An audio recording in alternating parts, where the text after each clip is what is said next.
মাদকদ্রব্য নিয়ন্ত্রণ অধিদপ্তরের তত্ত্বাবধানে পরিচালিত জাতীয় পর্যায়ের একটি গবেষণার ফলাফলে উঠে এসছে যে দেশে বর্তমানে প্রায় ৮২ লাখ মানুষ কোনো না কোনো ধরনের অবৈধ মাদক ব্যবহার করছেন, যা দেশের মোট জনসংখ্যার ৪.৮৮%। নতুন সিনথেটিক ও সেমি সিনথেটিক মাদকের আবির্ভাবের ফলে মাদকদ্রব্যের অপব্যবহারজনিত সমস্যা আরও ঘনীভূত হয়েছে। বিপুল সংখ্যক তরুণ আজ মাদকের উপর নির্ভরশীল হয়ে পড়েছে। তাদের এখনই চিকিৎসা প্রয়োজন। এ লক্ষ্যে বর্তমান সরকার মাদকাসক্তির চিকিৎসা সেবাকে উন্নত এবং সহজলভ্য করার জন্য কাজ করছে। সরকারিভাবে পরিচালিত ঢাকার তেজগাঁয়ে অবস্থিত মাদকাসক্তি নিরাময় ও পুনর্বাসন কেন্দ্র সহ 3টি বিভাগীয় শহরে স্থাপিত নিরাময় কেন্দ্রের শয্যা সংখ্যা বৃদ্ধি করা হয়েছে। ঢাকাস্থ কেন্দ্রীয় মাদকাসক্তি নিরাময় কেন্দ্রকে 250 শয্যা উন্নীতকরণ প্রকল্প বাস্তবায়নের কাজ চলমান রয়েছে। 1413 কোটি টাকা ব্যয়ে 7টি বিভাগীয় শহরে চট্টগ্রাম, রাজশাহী, খুলনা, বরিশাল, রংপুর, সিলেট ও ময়মনসিংহ 200 শয্যা বিশিষ্ট মাদকাসক্তি নিরাময় ও পুনর্বাসন কেন্দ্র নির্মাণ শীর্ষক প্রকল্পের কার্যক্রম শুরু হয়েছে। প্রকল্পটি বাস্তবায়িত হলে মাদকাসক্তদের চিকিৎসা শেষে তাদের প্রশিক্ষণের মাধ্যমে সমাজের মূল স্রোতে পুনর্বাসিত করা সম্ভব হবে। কিন্তু দেশে মাদকাসক্তদের সংখ্যার তুলনায় সরকারি চিকিৎসা সুবিধা এখনও যথেষ্ট নয়।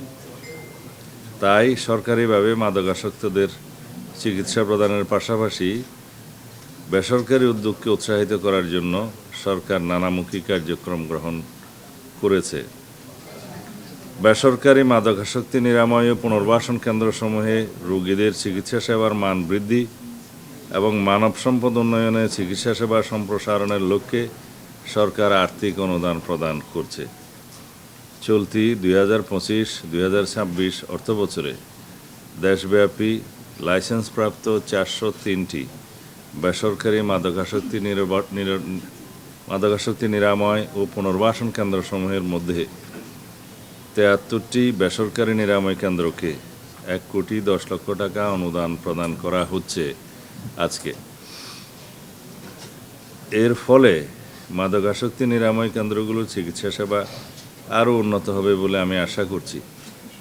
পাশাপাশি বেসরকারি মাদকাসক্তি নিরাময় ও পুনর্বাসন কেন্দ্রগুলোকে অনুরোধ করছি যেন কেন্দ্রগুলো অবশ্যই সংশ্লিষ্ট বিধিমালা ও জাতীয় গাইডলাইন অনুযায়ী পরিচালিত হয়। এই অনুষ্ঠানের আয়োজন করার জন্য মাদকদ্রব্য নিয়ন্ত্রণ অধিদপ্তরকে অশেষ ধন্যবাদ জানাচ্ছি।